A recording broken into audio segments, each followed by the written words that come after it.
Miniature toys எல்லாமே ரொம்ப பிடிக்கும். அதுலயும் அந்த ஒரு 4 புத்தா இருக்குமே, அதில தான் வந்து நான் ஸ்டார்ட் பண்ண ஆரம்பிச்சேன். இத கலெக்ட் பண்றதுக்கு.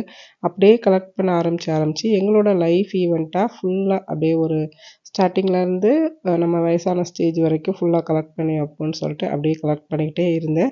இதெல்லாமே வந்து அந்த வீட்ல பேக்ல தான் வச்சிருந்தேன். இங்க வந்து ஹால்ல ஒரு பெரிய ஷெல்ஃப் இருந்தது. ஸோ இங்க எல்லாமே டிஸ்ப்ளேல வைக்கலான்னு சொல்லிட்டு சும்மா டெம்பரவரியா தான் அரேஞ்ச் பண்ணியிருக்கிறேன். கரெக்ட்டா அரேஞ்ச் பண்ணல. இது கூடவே வீட்டுக்கு தேவையான ஒரு சில ஐட்டம்ஸ்லாம் வாங்கியிருந்தேன். அதையும் அன்னைக்கு ரெடி பண்ணியாச்சு. டின்னர் வந்து சீக்கிரமே முடிஞ்சதுனால, ஒரு மூவி பார்க்கலான்ட்டு அதுக்குரிய ஸ்நாக்ஸ் ரெடி பண்ணோம். பாப்கார்ன் மூவினாலே பாப்கார்ன் இருக்கணும் இல்லையா? ஸோ பாப்கார்ன் ரெடி பண்ணியாச்சு. பெரிய பையன் வந்து பேல்பூரி ரெடி பண்ணலாம். அது கூடவே பப்பாயா கொஞ்சம் கட் பண்ணி எடுத்து வச்சாச்சு. இதெல்லாம் ரெடி பண்ணதுக்கப்புறமா என்ன மூவி பார்க்கலான்னு ஒரு பெரிய டிஸ்கஷன்.